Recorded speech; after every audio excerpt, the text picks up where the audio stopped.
Good evening, everybody. This is Lindsay Overton, an administrative law judge with the Department of Public Service. I am just going to give it a couple more minutes to see if we have any additional participants joining, and then we'll begin. Thank you.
Okay, it's 5:01. I just want to check in with the court reporter to see if he's ready to begin. Anthony, are you ready to begin the hearing? Yes, Your Honor. We are. Off the record for a second, before we go on the record, I wanted to remind those on the line that the hearing today will be transcribed for the record. Our court reporter today is Anthony McLean. If you have an unusual name or an unusual spelling, I ask that you spell your name before you begin your comments.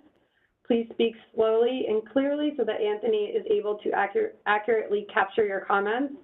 And Anthony, please feel free to interrupt the speaker if you are having trouble transcribing his or her comments. Thank you. So with that, we are ready to begin. We are on the record. I call case 22E0317, proceeding on motion of the Commission as to the rates, charges, rules, and regulations of New York State Electric and Gas Corporation for electric service. Case 22G0318, proceeding on motion of the Commission as to the rates, charges, rules, and regulations of New York State Electric and Gas Corporation for gas service. Case 22E0319, proceeding on motion of the Commission as to the rates, charges, rules, and regulations of Rochester Gas and Electric Corporation for electric service. In case 22G0320, proceeding on motion of the Commission as to the rates, charges, rules, and regulations of Rochester Gas and Electric Corporation for gas service. Good evening and welcome. My name is Lindsay Overton, and I am an administrative law judge with the New York State Department of Public Service. With me tonight is Administrative Law Judge Erica Bergen, and together we are responsible for presiding over the hearings in these cases and the development of a complete record in these proceedings. We are here today for a public statement hearing that was noticed on August 19th, 2022. New York State Electric and Gas Corporation, which I will refer to as NYSEG, and Rochester Gas and Electric Corporation, which I will refer to as RG&E, filed amendments to their electric and gas tariff schedules on May 26, 2022, proposing to increase their annual electric and gas delivery revenues effective May 1st, 2023. NYSEG proposes to increase its annual electric delivery revenues by approximately $274 million, which is a 31.2% increase in base delivery revenues, or 16.8% increase in total revenues. NYSEG requests an increase in its annual gas delivery revenues of approximately $43 million, which is a 20.7% increase in base delivery revenues, or 9.8% increase in total revenues. RG&E requests an annual increase in electric delivery revenues of approximately $93.8 million, which is a 19% increase in delivery revenues, or 11.3% increase in total revenues. RG&E also requests an annual increase in gas delivery revenues of approximately $37 million, which is a 20.9% increase in base delivery revenues, or a 9.7% increase in total revenues. We are holding this hearing so that you can provide your comments on these proposals for the Public Service Commission's consideration. The Commission will decide the terms and conditions of service for NYSEG and RG&E. The Commission consists of 7 members, the Chair, Rory Christian, and Commissioners Diane Berman, James Alessi, Tracy Edwards, John Howard, David Valesky, and John Majori. We are fortunate today to have Commissioner Majori with us. I will briefly stop and pause and ask whether he would like to address the participants today. Thank you very much. I just want to thank everybody for participating today, everybody who's come out virtually. As a commissioner, I value hearing directly from people whose lives are affected by the matters that come before us. So I am here to listen tonight. This is the only time you're going to hear from me because I'm here to hear from you. So thank you very much for coming out. And Judge, thank you for letting me say a few words. Thank you, Commissioner Majori. Now I will take a moment to explain the process that we are going to follow today. As I explained before, the purpose of this hearing is to provide you with an opportunity to tell the Commission your thoughts on NYSEG's and RG&E's rate proposals. The statements you make today will become part of the case record. We have a court reporter on the line who will prepare a transcript of the hearing, which will be included in the official record of this proceeding, so that your comments can be considered by the members of the Commission. When it is ready, the transcript will be publicly available for view on the Department of Public Service website. This hearing is not an evidentiary hearing with cross-examination or a question and answer session, but really a forum to hear comments from you. This is not the only opportunity for comment. If you did not pre-register to speak at today's hearing, but would like your views included in the record, there are a variety of other ways to comment, as explained in the public notice for today's event. You can submit comments through the department's website, by email, by regular mail, or by telephone. All comments will be given equal consideration regardless of how they are submitted. Because we are holding this public statement virtually, we have asked people to pre-register to make a public statement at today's hearing. If we get through those who have registered to speak, we will then open the floor up to those on the line who did not pre-register for today's hearing. We ask that you please summarize any lengthy written statements orally and submit the full written statement by mail or by email. We are now ready to begin. If you are going to speak, you should only use one audio input and one audio output at your end. Otherwise, we may experience problems with feedback while you are speaking. I will call the individuals who have timely pre-registered one by one to speak. If someone is not available when I call them, I will continue on with the next person and will come back to those people who are not available at the end. After I call your name, we will unmute your line and let you know that you are unmuted. Please remember that if you have put your own telephone line or computer on mute, you will also have to unmute your line on your end before you begin to speak. For telephone participants, when we call out your name, we ask that you hit *3 on your phone so that we can recognize you and unmute your line. It may take us a moment to locate and unmute you, so please make sure that you wait until you hear a beep indicating that your line has been unmuted before you begin to make your statement. Just a reminder again, if you've muted your own telephone, you'll have to unmute that as well. Please speak slowly and clearly so that the court reporter can accurately capture your statement for the record. When your line is unmuted, please state your name, and if you're speaking on behalf of an organization, identify the name of the organization which you represent. We will begin first with the individuals who registered to participate by phone and then move to those who registered to participate electronically. If you registered to participate electronically but have called in, when I call your name, please hit *3 on your telephone so that we can recognize you and unmute your line. So with that, our first speaker is Warren Lucas. If you could please hit *3, we will unmute your line. Looks like call-in user 2.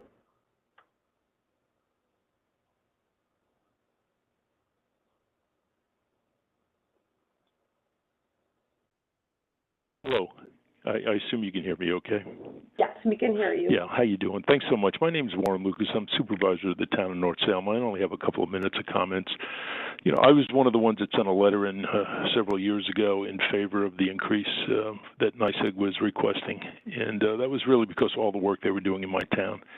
And after years of neglect down here, they put in a bunch of new poles, they put in reclosure units and a variety of other things. But, you know, line stability is still an issue, especially for us. There's a specific line, GB421, and the reclosure units are really not, they're not using them as designed. they can control them from Rochester. They don't. When something goes down, it stays down for an extended period of time. There is some benefits from them, but it's not what we were told. And, you know, the other thing, and I know you're aware of this, but their billing is an absolute disaster. It's a travesty. People are getting no bills for months, incorrect readings, manual billing for community solar. My last bill was minus $54. I just got somebody on a billing plan today that pays $115 a month. His bill was $1,396. My other town councilmen have bad bills also. My secretary has bills that are terrible. These things need to get addressed, and I'm just afraid by giving them, you know, this increase, things will get neglected. I get bills every day from my constituents asking me what in God's name is going on. They don't understand them. And so the new rate of 31%, in my opinion, is excessive. This winter, I'm assuming it wouldn't take effect this winter anyway, but I'm not sure the exact date.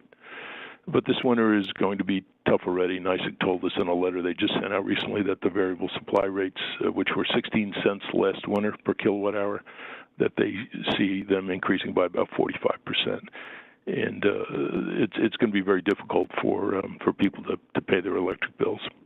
The other comment I just make with the delivery charge, Con Ed pays for all home electrical equipment that they damage and for food loss. NYSEG simply says act of God and ignores it. I personally had, you know, in my house, I lost $5,000 of electrical equipment, everything from electric blankets, garage door openers, microwave ovens, everything was fried. And of course, there was no, you know, I had proved that it was them. I had an electrician come in after the fact and prove that it was blown out by something on their lines, which is, you know, pretty much impossible to do. So, you know, I can appreciate that they have increased expenses, as we all do, but 31% rather, after the recent raise is really too much. And I think if they're going to get that much of a raise, they need to do what Con Ed and some of the other companies do, which is to cover things that their system breaks and destroys. So that's the end of my comment, and I thank you very, very much for listening. Thank you for your comment, Mr. Lucas. Could you just please hit *3 on your telephone to lower your hand? Thank you. Our next speaker is Abigail McHugh-Greifa.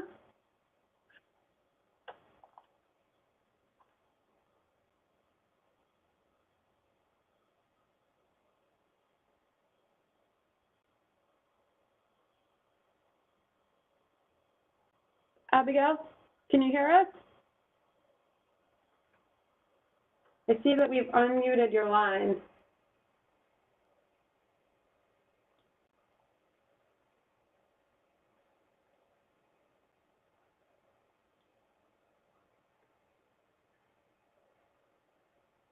It seems like you might be having technical issues. If you could maybe log out of the WebEx and then log back in, Abigail, that might help.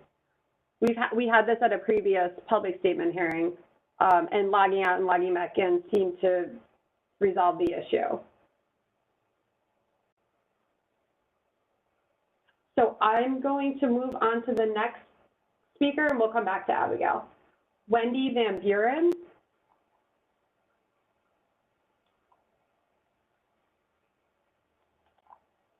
Wendy, if you've called in, if you could please hit *3 on your telephone so that we could recognize you and unmute your line.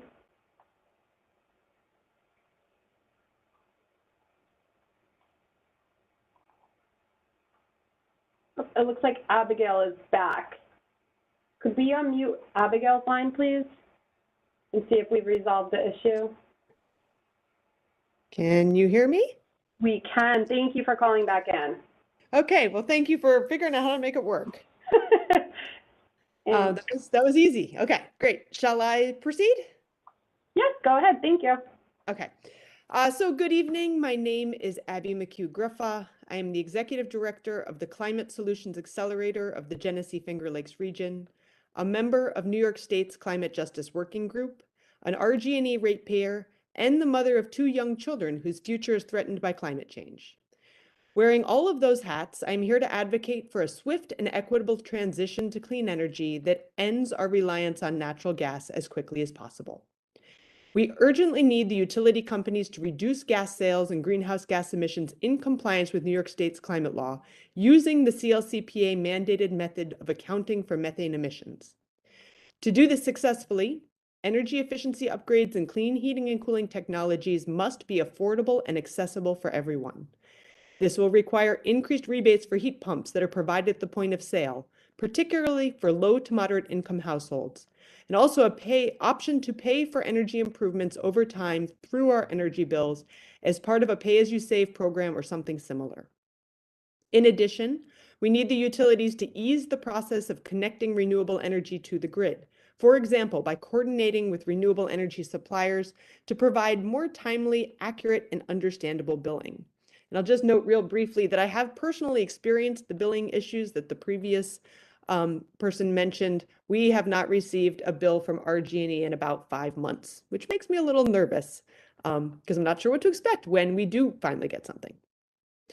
Ratepayer dollars absolutely shouldn't be used to provide rebates for gas appliances, marketing for gas products, or anything else that promotes gas or prolongs our use of gas.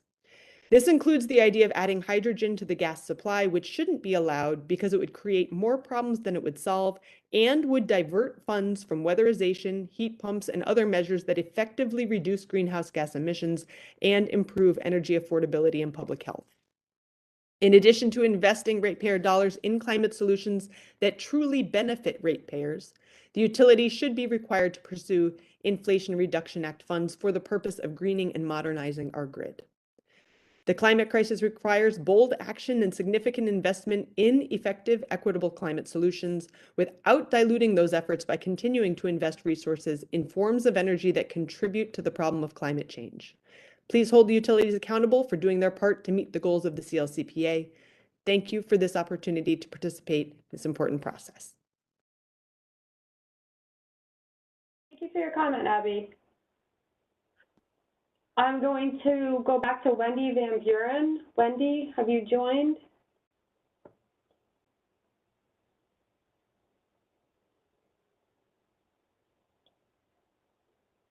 Okay, moving on to Joanne Scanlon.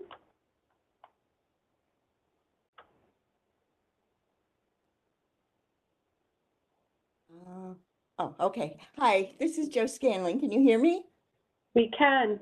Excellent. My name's Jo Scanlon, and I am interested in clean energy, especially. And so just a little bit about me. My husband and I are both retired, but we live in Rush, New York, which unfortunately for us, we have RG&E for gas and NYSEG for electric.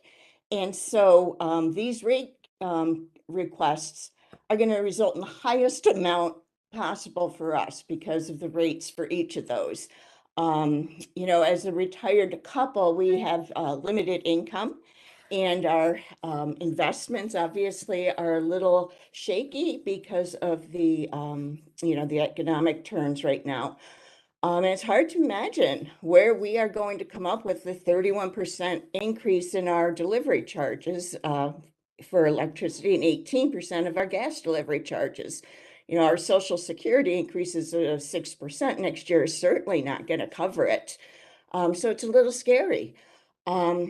It's definitely more than our 6%, and I really resent the spending on gas infrastructure that I'm going to be paying for that is going to increase shareholder profits. I just think that that is irresponsible at a time when there's so many people, including us, that are struggling to make our bills. We really, you know, it would be helpful if, you know, we wouldn't be lining the pockets of people who have a lot more money. And I feel like we need to put this money instead to use on renewable infrastructure, which is the least expensive form of energy production at this point. That is really what's going to help New Yorkers the most. And hydrogen, when they're talking about hydrogen, that is just you know, that is just as bad as fossil fuels. They're just looking for another way, I think, to continue to use fossil fuels in their current infrastructure. It's a dirty fuel. Using their pipelines, it'll, that has the great potential of leaking methane, which is obviously very concerning about the greenhouse gases that they release into the atmosphere. And finally, I think I just want to, on a personal level, say, I really worry for the future of my grandchildren and my children. But, when you're a grandma, that's what you focus on. But although I have 4 grandchildren, I worry about all of them about, the future. 2 of my grandchildren were preemies, one of which was 11 weeks early. So they really have very compromised breathing. And they are constantly having upper respiratory infections. One is 15 months old, one is just 3 years old. They're constantly sick with upper respiratory infections. And I know because of COVID, they haven't been out much. It's some of that has got to be related to the gas, the fumes that they're breathing in their home. And that really saddens me that they have to put up with that kind of a lifestyle. I think we really need to go to green energy as fast as possible for everyone, but especially for my grandchildren. So thank you for listening. Thank you for your comment, Joe. Our next speaker is Joshua Doors. Joshua, if you have called in, please hit *3 on your telephone so that we can recognize you and unmute your line.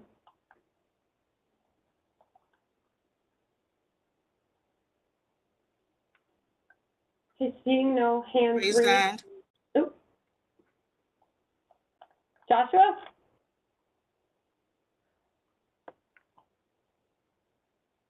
Raise hand, Your Honor. Oh, okay, sorry. We'll move on to the next speaker, who is Christine Noble.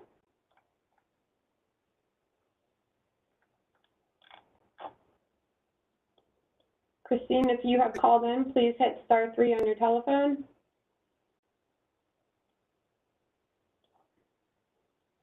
Okay, seeing no hands, I'm going to move to the next speaker, Waleed Mohammed.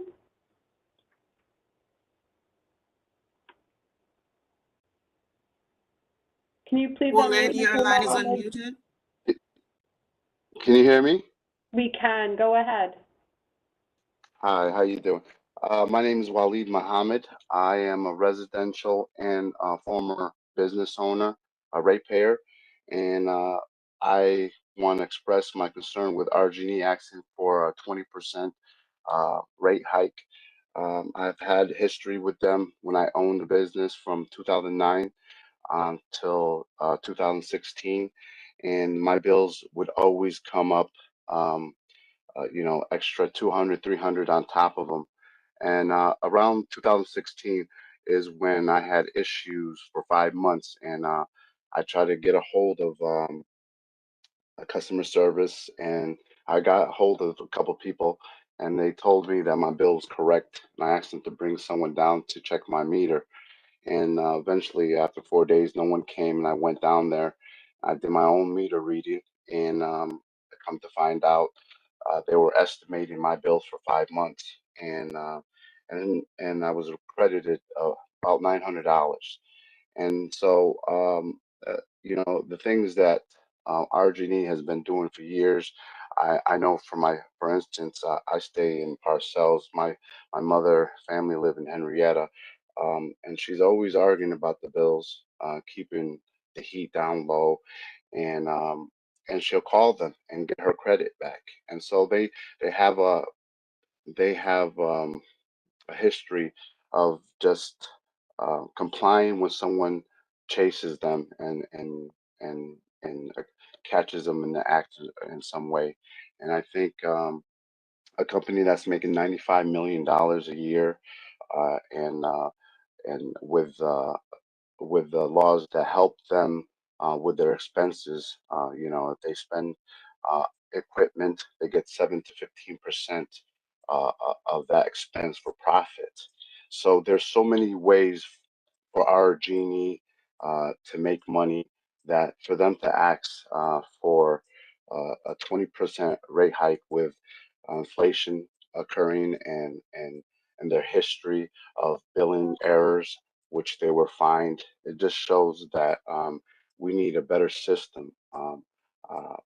I'm for public utility.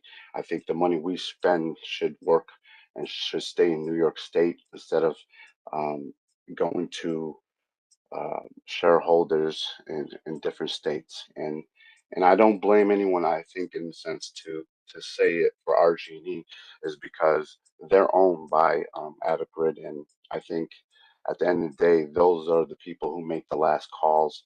And what we should do is become the shareholders as the public community shareholders. And I think that's how we save money, and I think that's how we'll go. Uh, um, help our state, keep the money in our state, help our economy, help the this unfortunate people. And uh, this my thoughts of this is to say no to the rate hikes, and that's all I have to say. Thank you.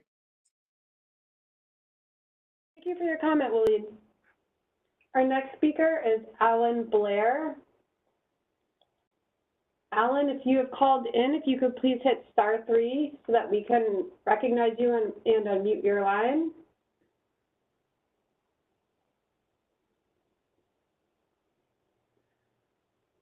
Okay, seeing no hands, I'll move to the next speaker, Cassandra Tilleman.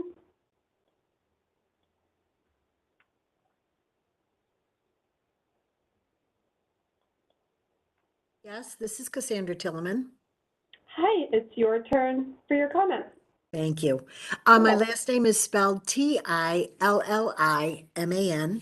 I live in Penfield and am a member of Color Penfield Green and Healthy Yards, Monroe County. Both are local climate action groups.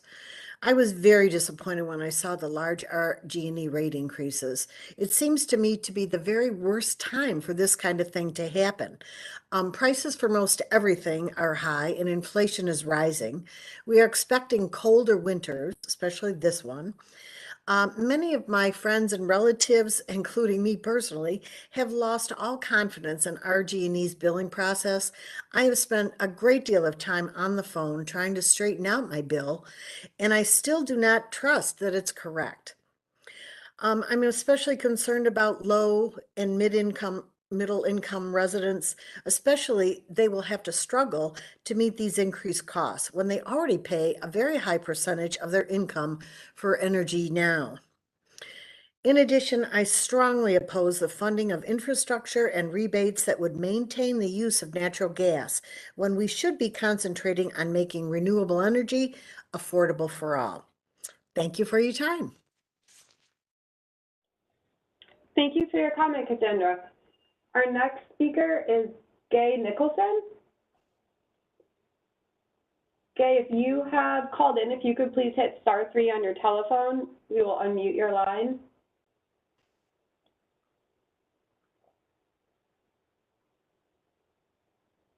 Seeing no hands raised, I'll move to the next speaker, Katie Rigg.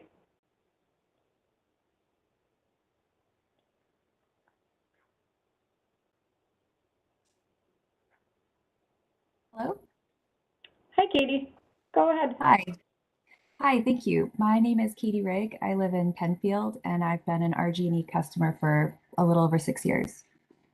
In 2010, I lived in the Bay Area when a gas line explosion in San Bruno, California, destroyed a neighborhood and killed 8 people. I understand more than most around here that our existing gas lines must be maintained for safety. But that is all the money that I want to see put into our gas infrastructure. I'm a mom of 2 little girls, and their future depends on the clean electrification of our society. My family and I have gone all electric with heat pumps and solar panels. We cut off our gas supply and have seen significant savings in our bills. We want this for all New Yorkers. And I ask you to increase rebates for heat pump technologies, especially for LMI households that you help people use less energy through weatherization improvements and get creative about how people will pay them off. And I'd love to see more district geothermal projects like the one in Ithaca. Thank you for everything you are doing and continue to do to build out the charging network for EVs. I see charging stations more frequently these days. Keep them coming. I also have a special interest in electric school buses, and I always hear that a school district's first call needs to be to the utilities, and to RG&E's credit, this seems to be a very positive experience. So thank you for that. However, I'm disgusted that shareholders' profits have increased while 37% of Rochester residents and almost half of Black and Latino Rochester residents pay 10% up to a quarter of their income on their energy bills.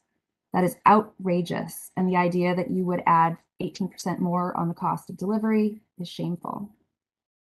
Finally, I ask that you steer clear completely of hydrogen in the gas supply. There are clean ways to generate hydrogen, and those possibilities are exciting.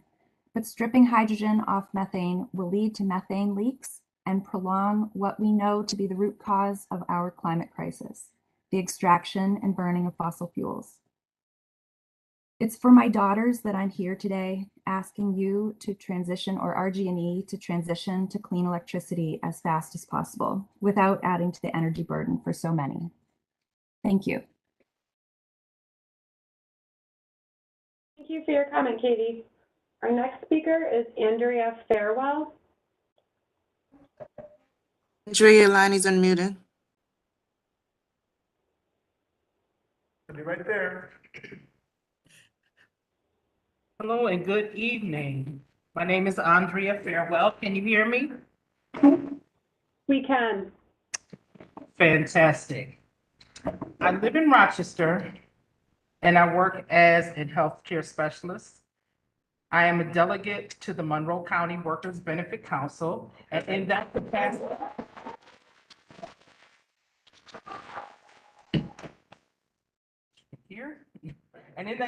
I'm here today to speak on behalf of more than 25,000 low-income workers and their families throughout Monroe County. I have a few people that are here with me today. Beverly Usher. I have Barbara McMillan, Ilana Event, Prithvi Krishna, Jasenia Costa, Gloria Sebastro, Tina Jackson, and Katie Farrell. The Workers Benefit Council expresses our empathetic opposition to RG&E and NYSEG NYSEG's shameless $580 million rate hike request. Furthermore, we demand the Public Service Commission to do its job and deny this unaffordable, unsustainable rate increase. That's right.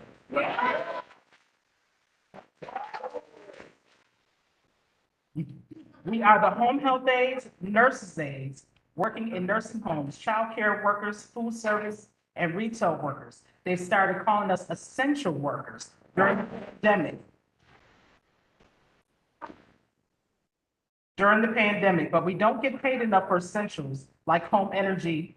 And so adding another $20 to $22 to our monthly bills is absolutely out of the question. For over 12 years, we called the Public Service Commission to follow its own legal mandate to quote, and I quote, protect the utility consumers from potential abuse of monopoly power.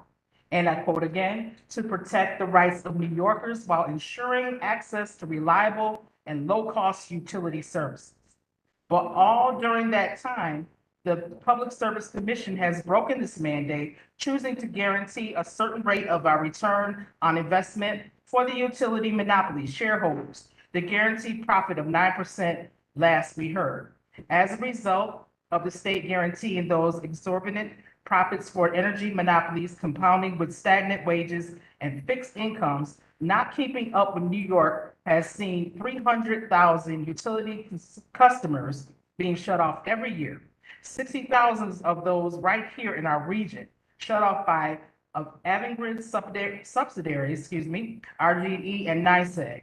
But Avangrid's parent company in Spain, Iberdrola, got $4.4 billion in profits for its shareholders and paid to its CEO $10 million year after year.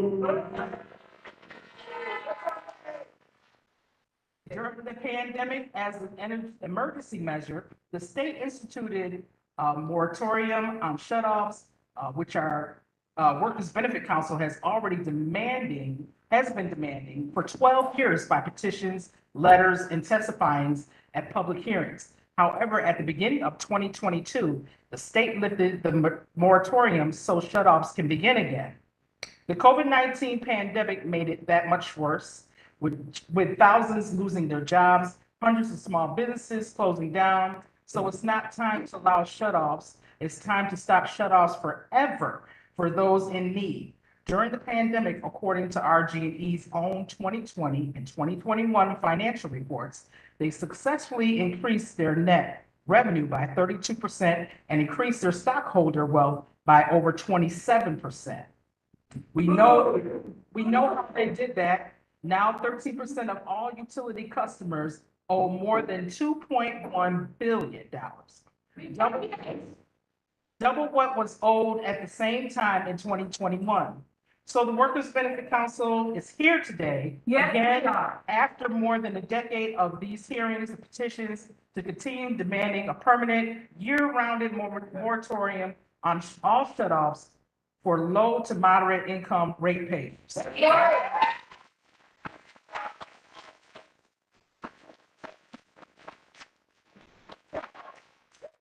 This isn't just about financial debt. Some of us are paying with our lives and our health.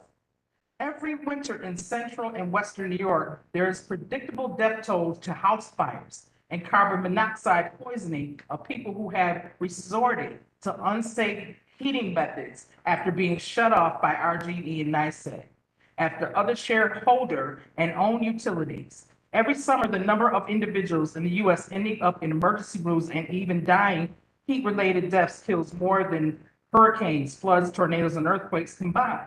It's a silent killer. There is no report on deaths from the heat waves that the Public Service Commission allows. The same way we need heating in the winter months, we need air conditioning in the summer months, as well as because both are essential to people's health and well-being, not to mention for keeping insulin refrigerated, and to keep breathing equipment and running on, etc. This is why we need a permanent year-round moratorium on all shutoffs for low to moderate income payers.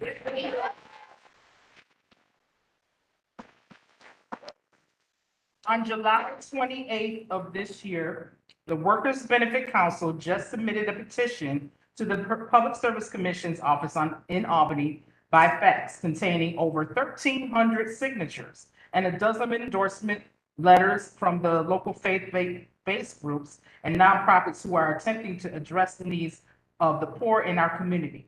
The petitions and demands were enact a permanent year-round moratorium on utility shutoffs for New York residents whose income are at or below 250% of the federal poverty level.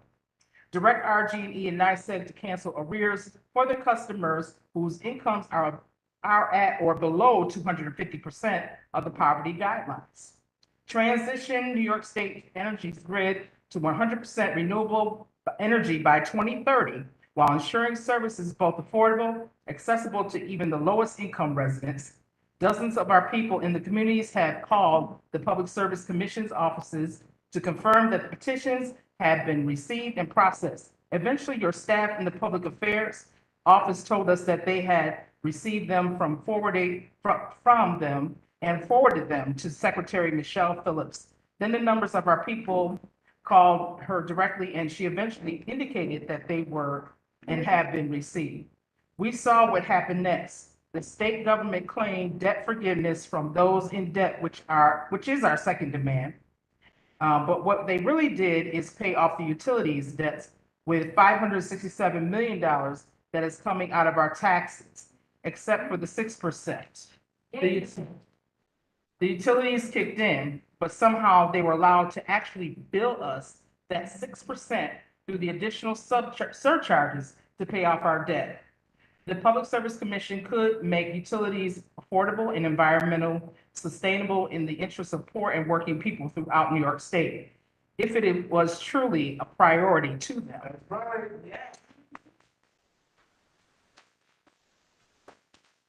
This year, the Public Service Commission has another chance to live up to its legal mandate and do what it was created to do, serve the public. The Monroe County Workers Benefit Council is here today to demand that the Public Service Commission deny RG&E's and NYSEG's rate hike requests outright and take the next step and lower the rates.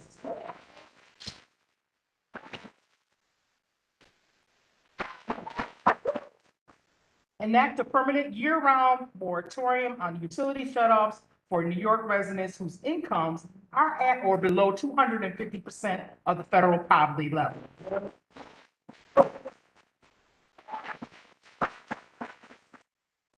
Transition New York State's energy grid to 100% renewable energy by 2030, while ensuring service is both affordable, accessible to even the lowest income residents. Thank you so much.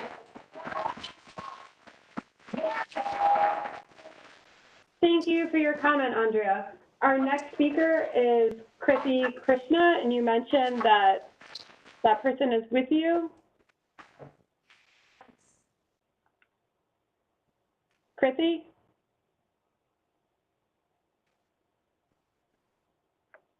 Sorry, she was unable to make it. Okay, thank you for letting me know. We will move on to the next speaker, Taryn Mullen.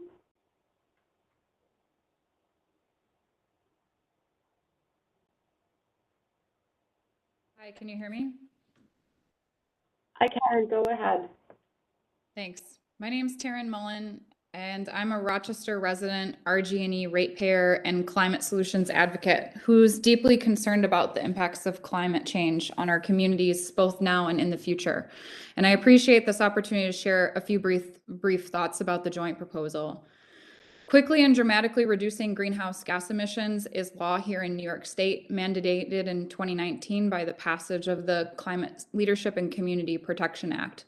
Achieving targets set in that law, which mandates net zero emissions economy-wide by 2050, will require massive investment in our renewable energy generation capacity and utility grid and residential and commercial buildings, among other sectors. We have to focus on systemic solutions to climate change that target the root cause of the problem and large emitters. In addition, we must recognize the need to prioritize equitable intersectional climate solutions that allow all people to quickly and affordably transition to clean energy, regardless of their income level or other demographic characteristics. According to the City of Rochester's Climate Action Plan, over half the total emissions in the city come from on-site combustion of natural gas used primarily to heat buildings and hot water. We urgently need to stop burning fossil fuels to heat our homes and switch to cleaner, more efficient alternatives. We must do much more to help struggling New Yorkers in the short term to be able to make the transition off of fossil fuels through investment in equitable solutions. This includes saying no to excessive rate hikes that will worsen already existing energy burden. New York State has defined a reasonable energy burden as 6% of one's household expenses. However, according to ACEEE, 37% of Rochester residents and 44% of Black and Latino Rochester residents pay between 10 to 25% of their income for energy.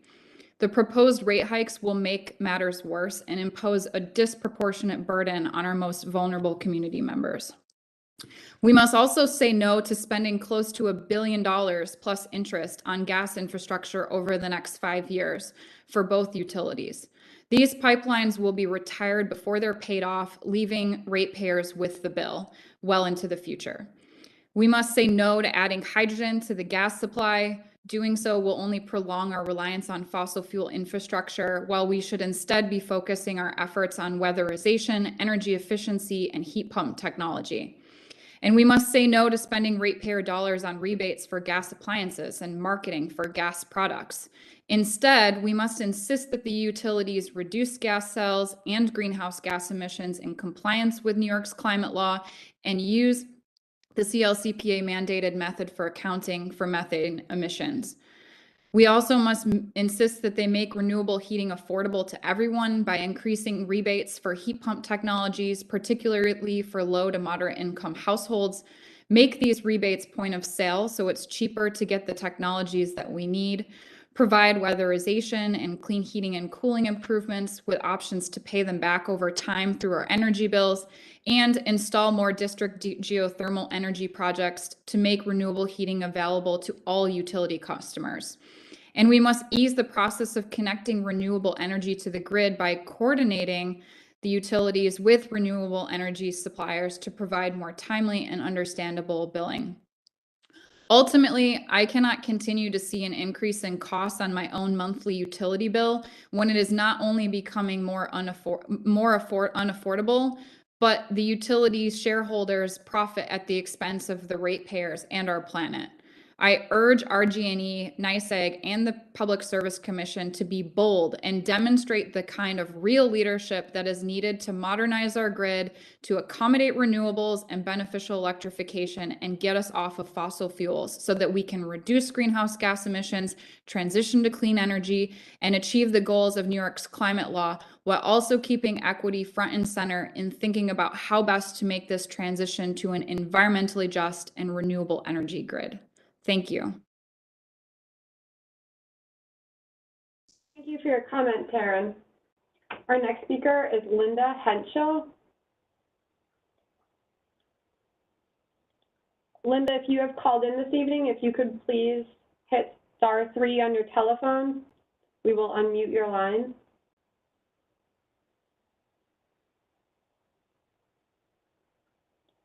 I see Andrea Farewell has raised her hand. Could you please unmute her line? Linda could not make it, but there are a number of other people with the council that would like to speak when the time is appropriate. Okay, so I will move on to the remaining pre-registered speakers, and then we will come back at the end. Our next speaker is Maury Prout. Maury, if you have called in, if you could please hit *3 on your telephone, we will unmute your line.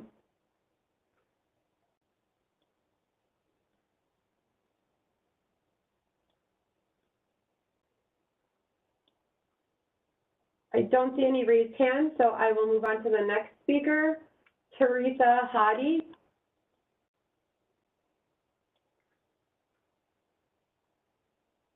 Evening, Commissioner Majori and Administrative Law Judges Bergen and Overton. My name is Teresa Hadi, and I'm a staff attorney at the Public Utility Law Project of New York, or PULP. My pronouns are she, her. PULP is a 40-year-old nonprofit with the mission of educating, advocating, and litigating on behalf of New York State's low-income utility customers. PULP thanks the Department of Public Service for the opportunity to testify in relation to New York State Electric and Gas Corporations and Rochester Gas and Electric Corporation's electric and gas rate cases. PULP is an active party in all 4 cases. We filed expert testimony on September 26th and rebuttal testimony this afternoon in these rate cases. My colleagues and I have made public statements at each hearing opportunity in order to advocate for low-income NYSEG and RG&E customers. We are concerned with the Department of Public Service staff's recommendation to move NYSEG to a 6-year full-cycle tree trimming plan rather than the company's proposed 5-year plan. While we appreciate staff's emphasis on cost savings to preserve affordability, we believe that moving NYSEG to a 5-year cycle to bring them in line with the rest of the state utilities is incredibly important. Without prudent vegetation management, NYSEG customers will continue to suffer outages and lessened reliability, putting their health, safety, and comfort at risk. This is especially true for low-income customers, seniors, and folks living with various health conditions with which loss of power can result in dire consequences. We believe that there are other opportunities for cost-saving measures that we implore the companies and staff to explore while moving NYSEG to a 5-year full-cycle tree trimming plan. Additionally, the state has an important goal of keeping low-income customers' energy burdens below 6%. According to PULP research, the average NYSEG customer spends 9.7% of their income on energy, and the average RG&E customer spends 9.1% of their income on energy. Even before any potential rate increases, customers already cannot afford their bills. Rate increases like those requested by the companies will move us even further from these important energy burden goals. We continue to see the reality that economic effects of the COVID-19 pandemic are still heavily felt across the company's territories. Pulp believes now more than ever it's imperative to maintain reliable service without causing further economic stress to low-income customers. We respectfully ask the Public Service Commission to thoroughly scrutinize the company's requests in order to ensure that rates are just, reasonable, affordable, and fair. Thank you for your time. Thank you for your comment, Teresa. Our next speaker is Charlie Caradona.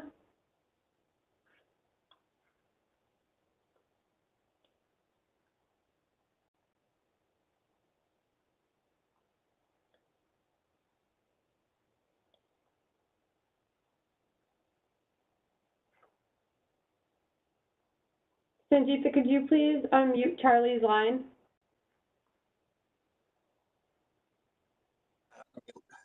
Okay, unmute.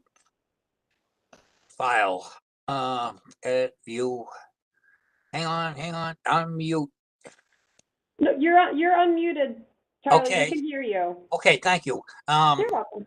Hey, I was looking over some information from Avangrid, and just a second while I pull it up.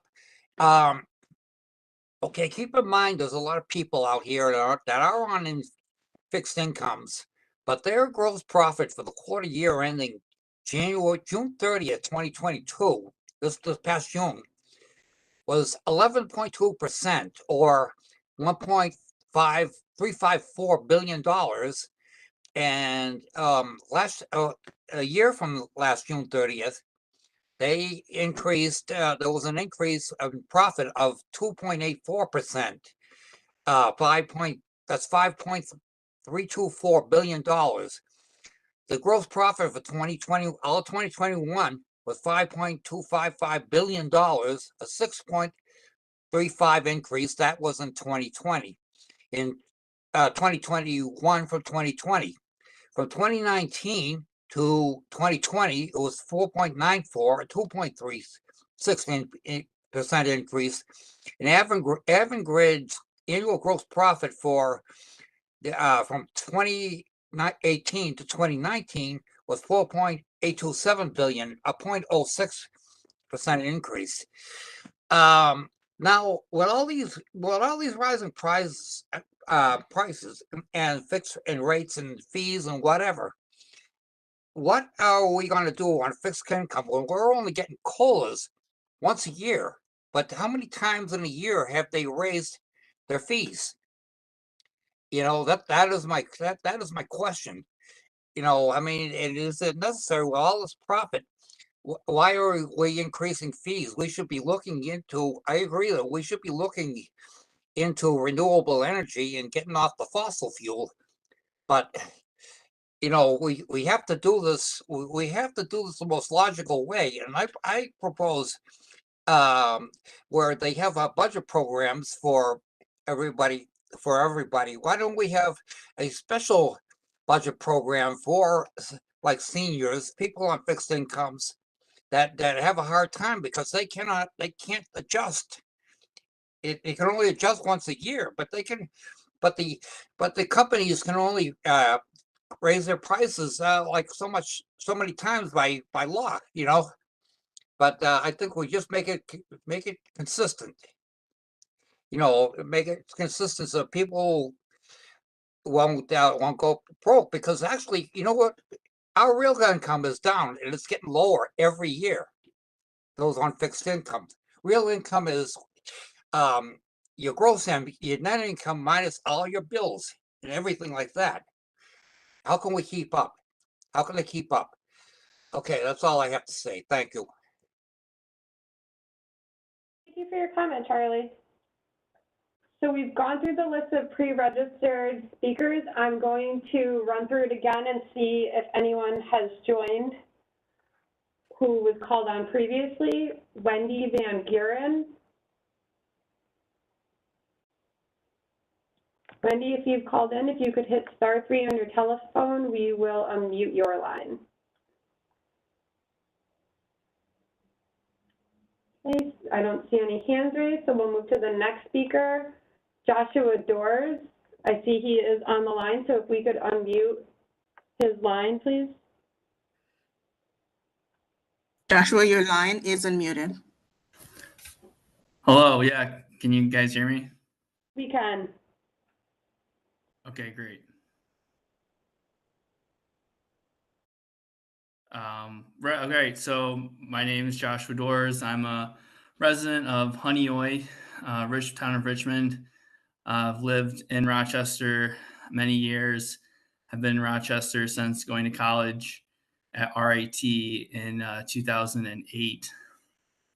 And honestly, this is not something that I follow a whole bunch, but I am, concerned about the environment. I try to get news where it comes about the environment, and I actually was, I'm a part of, or I get news from Climate Solutions Accelerator, and I saw a recent email where they are talking about this hearing and the price rates that RG&E and NYSEG were looking to get, and it just prompted me to join in on this call. I've never been prompted to do anything like this before, and I consider myself relatively moderate. I think that we're going to need to take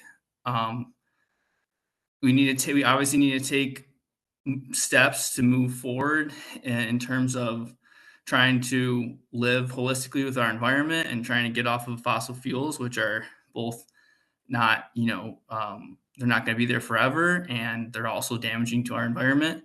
But, and we trust our utilities to do what's best with that. But the reality is, I see it, is that these rate hikes are they're just completely, they're not in line with what consumers can afford, kind of like what was in line with the last speaker. And these just are not in line with what people can afford today. And I think that these utilities need to remember that, their job is to serve the consumer. I think that's a tried and true rule of business. Ultimately, is the businesses that win out are the ones that provide the best product and the ones that serve their consumer.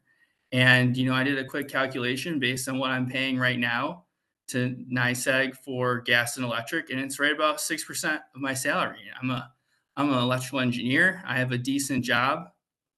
There's lots of people that are doing better than me, and there's lots of people that aren't doing as well as I am. And I'm here in a situation where if rates were to go up by 10, 15, 18%, 31% in the case of NYSEG Electric, that is going to affect the budget in a big way.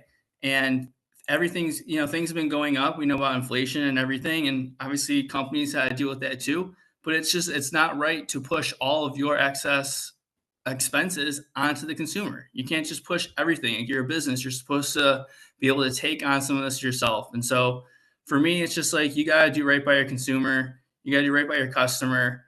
If you can't do right by the customer, like, you know how that's going to end up. Ultimately, there will be the consumers are not going to put up with it, and we're going to find other ways, and the utilities are going to lose out in the end. So you got to do right by your consumer, and that's all I have to say.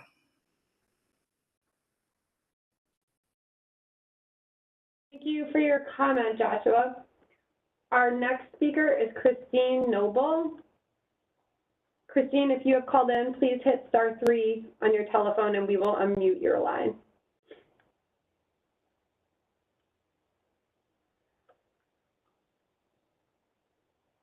Okay, I don't see any hands raised, so we'll move to the next speaker, Alan Blair. Again, Alan, if you have called in, please hit *3 on your telephone and we will unmute your line. No raised hand, Your Honor. Okay, we will move to Gay Nicholson.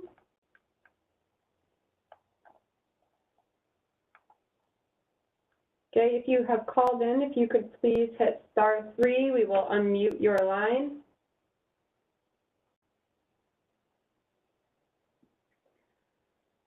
No raised hand, Your Honor. Thank you. Linda Henschel?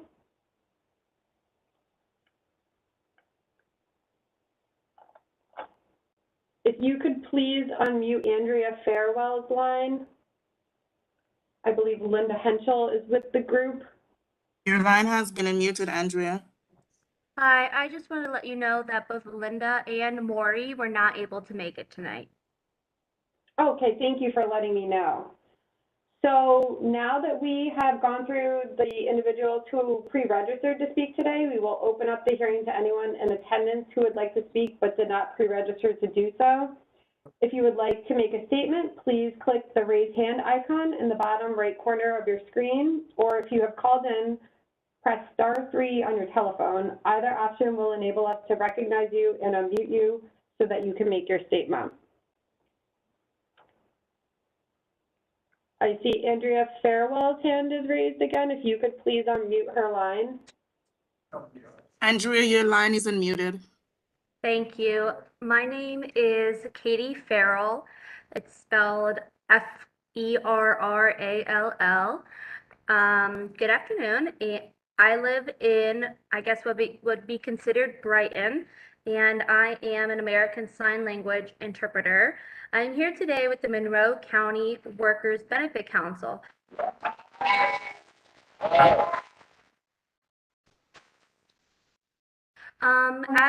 Sorry, pardon? Oh, I thought they were saying something. Okay, as has already been said, the WBC is completely against any rate hike whatsoever, as the bills have been growing increasingly unaffordable for a growing majority of ratepayers for many years now. But of course, this has not stopped RG&E, NYSEG, nor their parent companies from making record profits all along.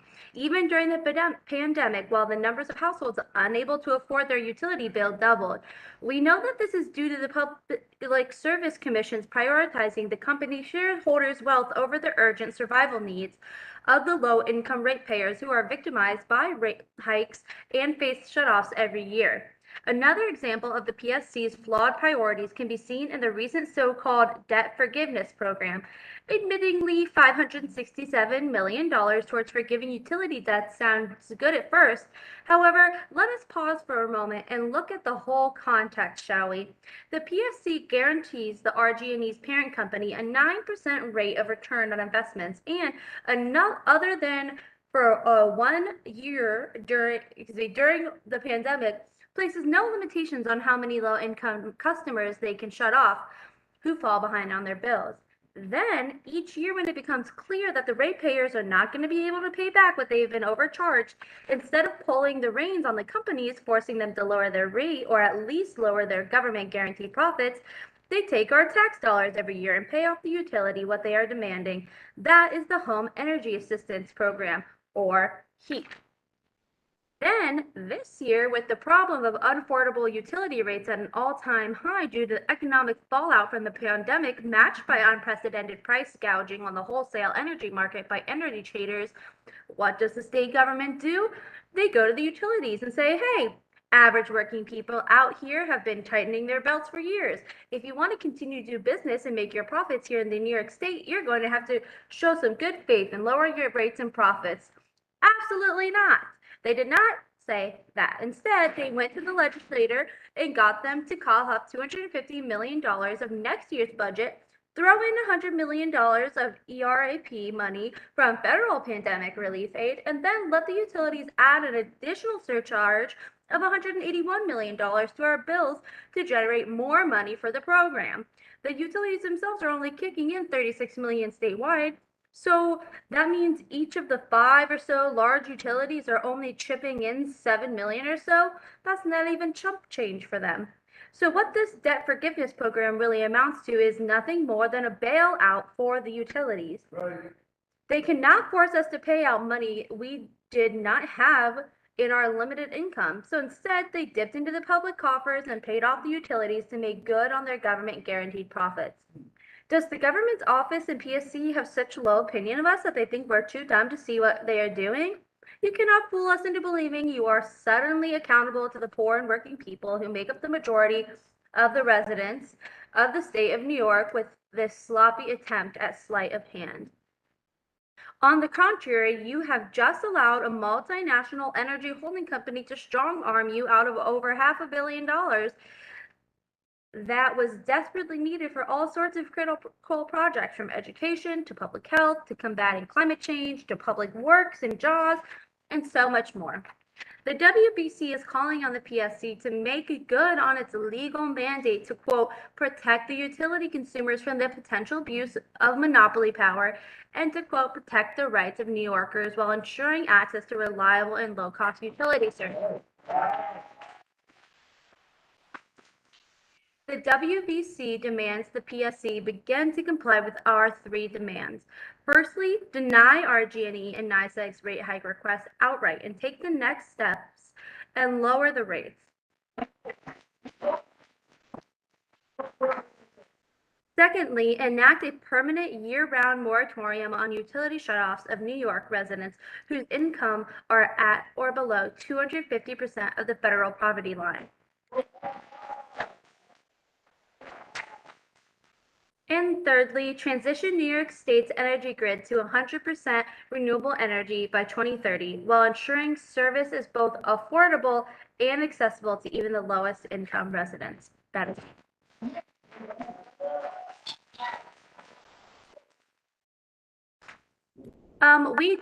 We do have more people in the room, so if you'd like us all just to go back to back, that is possible. Thank you, Katie. That works for me. I just ask that everybody announce their name and spell it for the court reporter before they begin their comments, please. No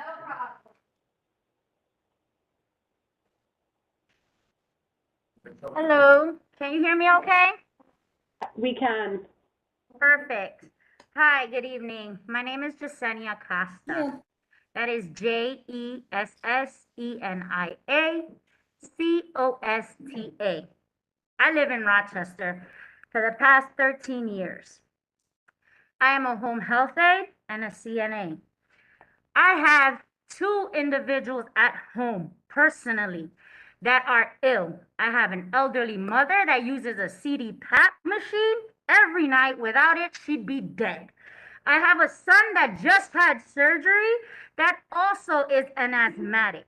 I cannot afford any more rate hikes on my RG&E bill. RG&E went this last summer digging holes all around our neighborhood, pulling pipes, putting meters in the front of the house. What purpose did that serve? And then hit everybody with a $1,500 bill. That is more than 50% of my bill. Not 10, not 20%. This is more than 50% of my budget. I cannot say to my children, oh, I'm not gonna pay rent this month because I have to pay RG&E. Why? Because RG&E is more important than the rent. I'm either gonna be homeless or die of freezing temperatures now that winter is coming. And winter is coming hard this winter. It's already below zeros out here in some places. I can't afford any of this. I don't think anybody can. Individuals that are just living off of Social Security is less than $1,000 a month. What are we supposed to do when we pay like $600 of rent and get a $500 RG&E bill? We can't do that. We don't have money for food. In some cases, we're going to pantries. In my personal experience, I tell you, I go to pantries to get food. I have to go to different places and reach out to my community to help and assist throughout the month already. For me to be thinking about more money that I have to dish out to these billionaires that are getting tax cuts every year. It is ridiculous. Right? It's so ridiculous. It's repulsive to me. It makes me want to vomit. So at the end of the day, I will keep this a little bit short, and I am part of the WBC, and this is why I endorse the Monroe County Workers Benefit Council. I would like to cancel this rate hike in entirely, like indefinitely do not try to charge anybody else not 1% more on their RG&E bill. Indefinitely install a year-round moratorium on shut-off. Nobody can stress during these times that we just went through a pandemic. We're still living through a pandemic. I don't know if anybody understands that this is still an ongoing situation for the community, for this country. So we need shut-off to stop immediately, and we need transition to a 100% renewable energy grid by 2030 while keeping rates affordable for even the lowest income ratepayers. Thank you.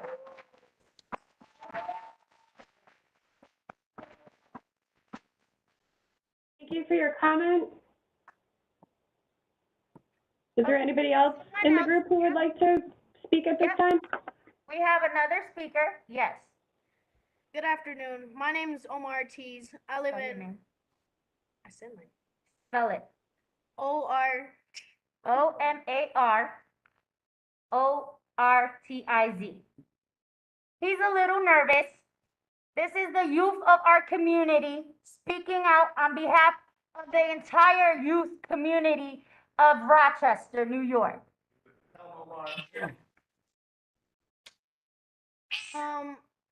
What I wanted to speak about is how parents are stressing and the adults in my life are stressing about RG&E bills, wondering when their light's gonna turn off if they don't pay it early or late.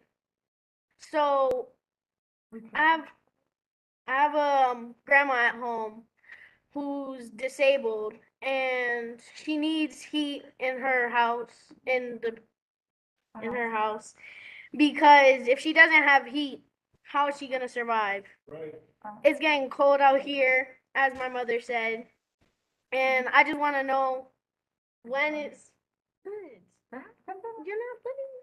Go for it, Omar. Oh, thank you. Okay, now I'm 100%. Thank you. So.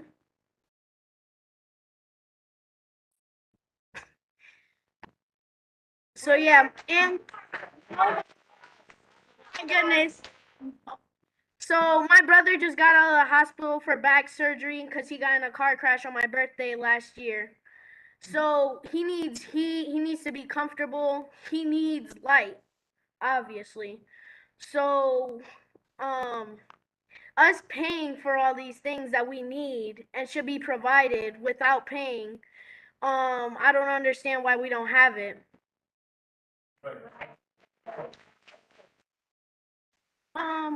And like some days when I go in school, I see kids with not off-brand clothing, but like not the clothing that they need for the winter, not coats, nice clothing to keep them warm.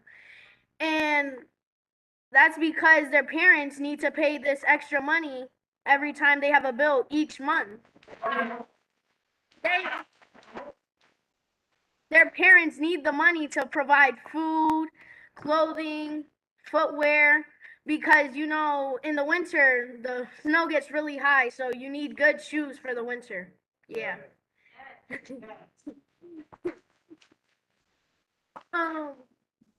And that is why I endorse the demands of the Monroe County Workers Benefit Council. Thank you for your comment, Omar. Is there anybody else with the group who would like to speak at this point?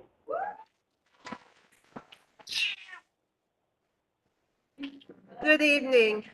My name is Barbara McMillan. I live in Rochester.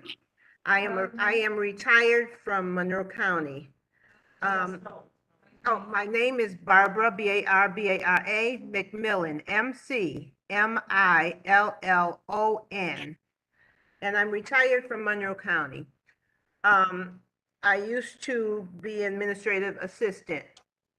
And I see that, you know, not only is this going to affect low-income people, middle class are suffering just as well. Who can afford, who gets a 10%, 9% increase in their pay? Nobody that I know of. I was lucky if I got, while I was working, 2%. This is just nonsense. They're talking about infrastructure, fixing the infrastructure. I've owned my home since June of 1981. I remember just one time that I've called RG&E to come and cut tree limbs down from wires, and it took numerous calls for them to even come out and do that.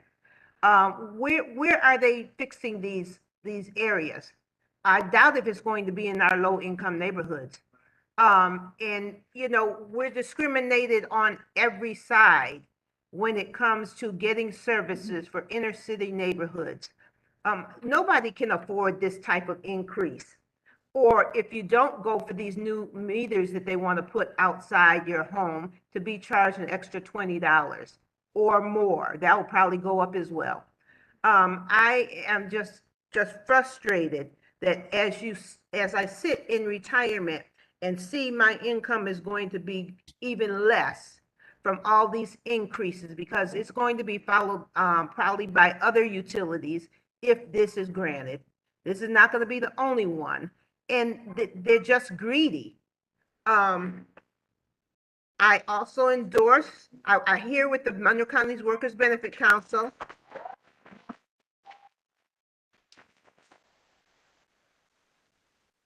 And I endorse the demands of the Workers Benefit Council. Cancel this rate hike entirely. Every year we're at this level trying to prevent these rate hikes. We shouldn't have to keep coming back to the drawing board. Our income is not increasing like this. Install a year-round moratorium on shutoffs and transition to 100% renewable energy grid by 2030, while keeping rates affordable for even the lowest income ratepayers. Thank you. Thank you for your comment, Barbara. Is there anybody else from the group who would like to speak right now? Yes.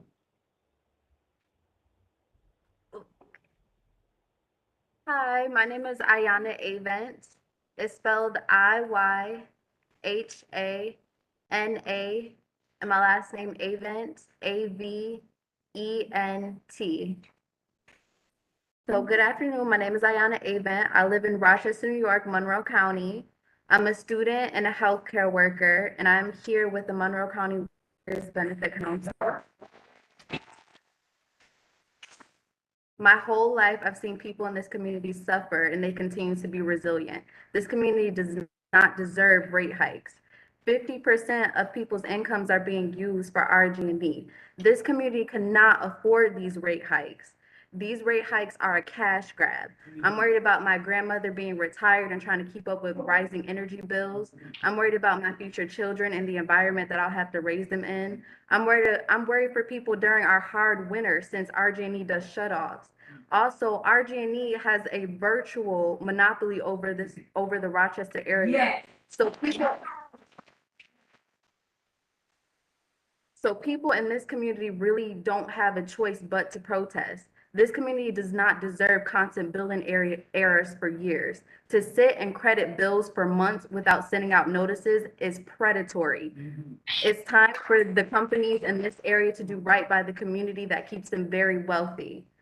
And I am here with the Monroe County Workers Benefit Council, and that is why I endorse the demands of the Monroe County Workers Benefit Council. Cancel these rates entirely, install a year-round moratorium on shutoffs, and transition to a 100% renewable energy grid by 2030, while keeping rates affordable for even the lowest income ratepayers. We do not want to be like Texas, where we're trying to keep up and trying to now put in renewable energy resources. We want to be on the ball, on top of it for this community and its consumers. Thank you. Thank you for your comment, Ayana. Is there anybody else from the group who would like to speak?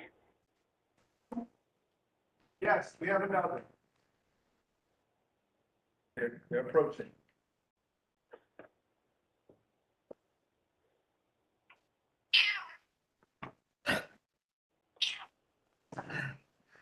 You have to excuse me. My name is Elaine, Elaine. Last name is Cotton, Cotton. I'm going to try to keep my thoughts straight. I am single. I am disabled, so be patient with me. But I'll try to go quickly.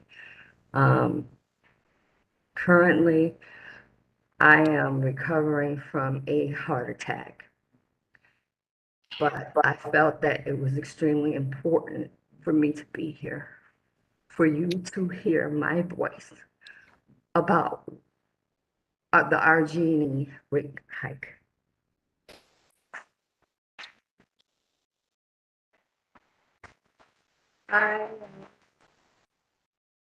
During the time when RG&E did the first rate hike, I remember it vividly because the bill that I received that month was more than 60% of my income. And I had to make a choice to take money from my food budget to pay a RG&E bill or basically feed my kids. I got it done, but I ended up reducing the amount of food I bought just to pay RG&E bill. And that's not a choice that I should have had to make.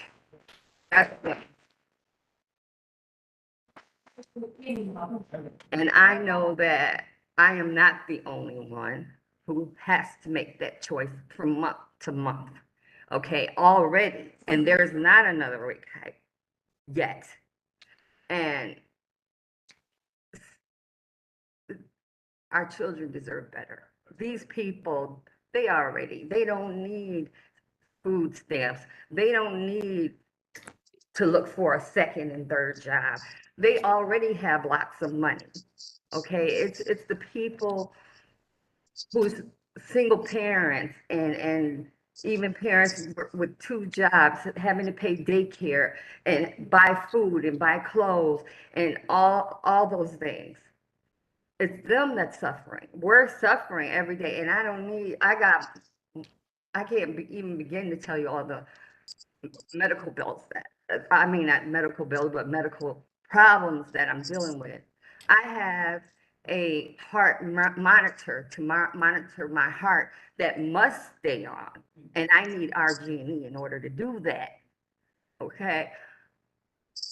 I'm so caught up and wound up right now, just trying to explain how difficult my life is and how hard and so much more problems that RG&E is giving me is making it worse. Okay, the heart attack that I had was partially about stress, and this rate hike is stressing me even more.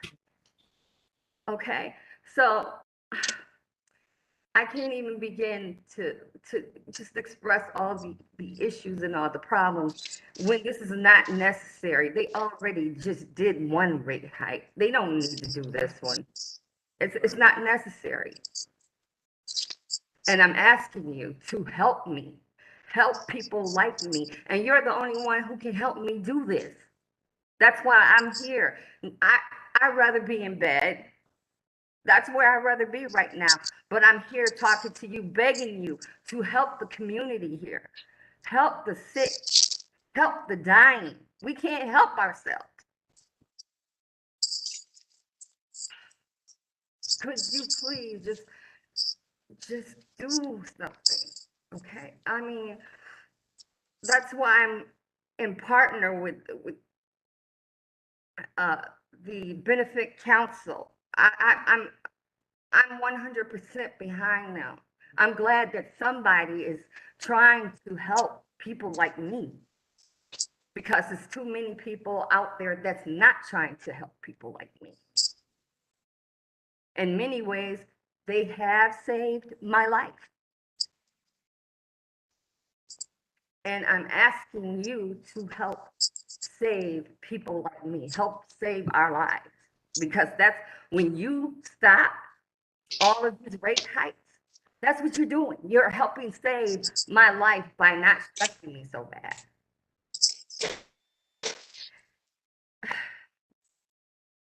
I just hope you do something.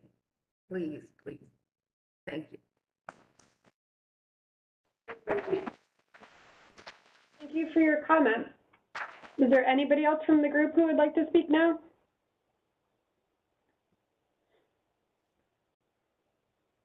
That is all. Okay, thank you.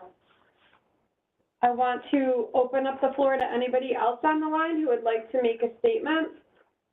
If you would like to do so, please click the raise hand icon in the bottom right corner of your screen, or if you have called in, press *3 on your telephone.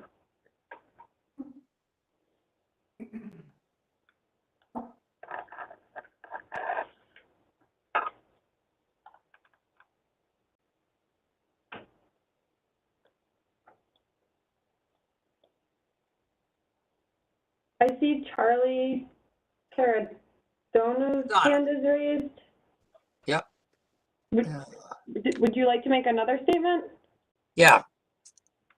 Okay, sure. Go ahead. Okay, thank you. I wanted to say that I didn't mean to single out seniors for being on fixed income. I meant everybody that's on a fixed income, like from welfare recipients or people that are working up to 3 jobs a day to make ends meet. And I mean, how do we make up for this? I'm sitting here and on a fixed income, and I'm deciding what bills to pay and which bills to hold off on. and it ain't easy, obviously. But the thing is that it's happening everywhere, and sometimes it's so much like Me Tooism, where one company is raising rates and the others have to chime in. But I think it's time to stop. I think I believe that we have to pay expenses too, just like they do. But you know what? Why they get to pass their expenses on to us? They get to pass the tax revenue, the taxes onto us. I don't know how much they're paying on taxes. I've been trying to look up how many times they asked for a rate hike this year, and and we only get fixed incomes. Like I said, we only get one rate hike, an annual COLA. I think there should be other avenues, but I think it's time to stop passing on the expenses. It's like passing the buck. That's all they're doing is passing the buck on to people that have no buck to pass on to. Okay, thank you very much. Thank you again, Charlie. Is there anybody else on the line who would like to make a comment at this time?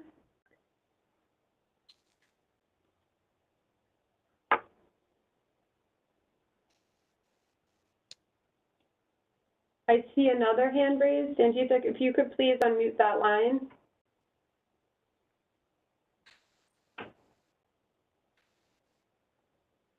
Mine is unmuted. Thank you.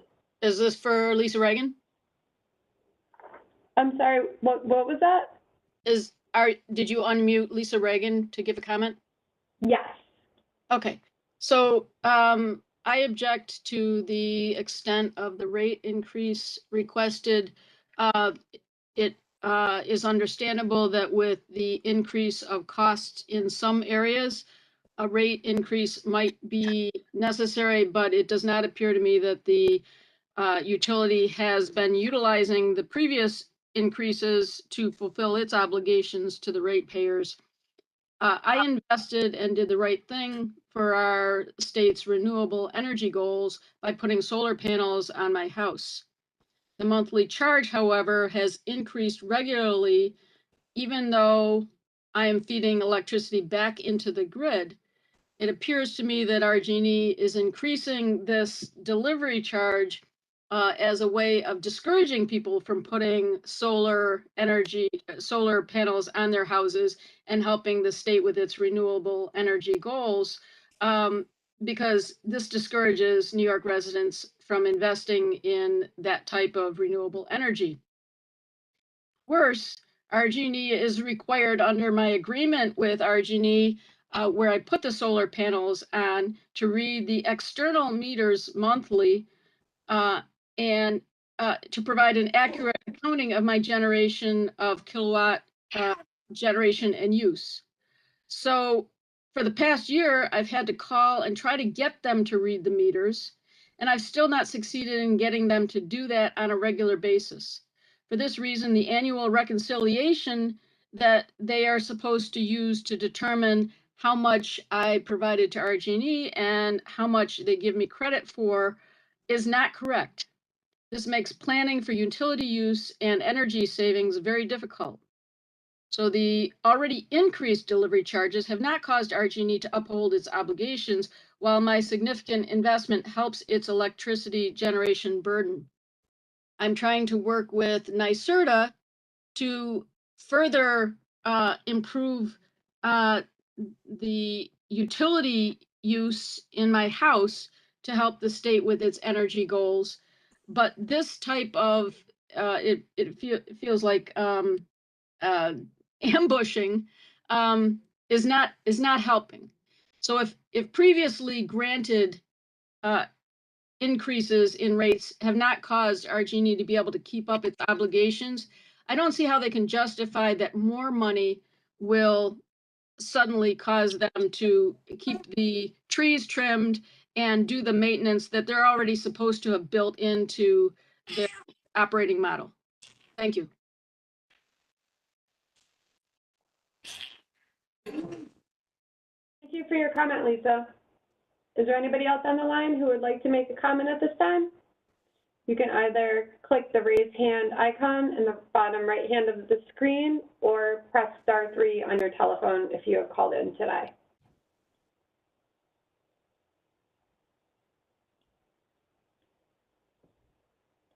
No raised hand, Your Honor.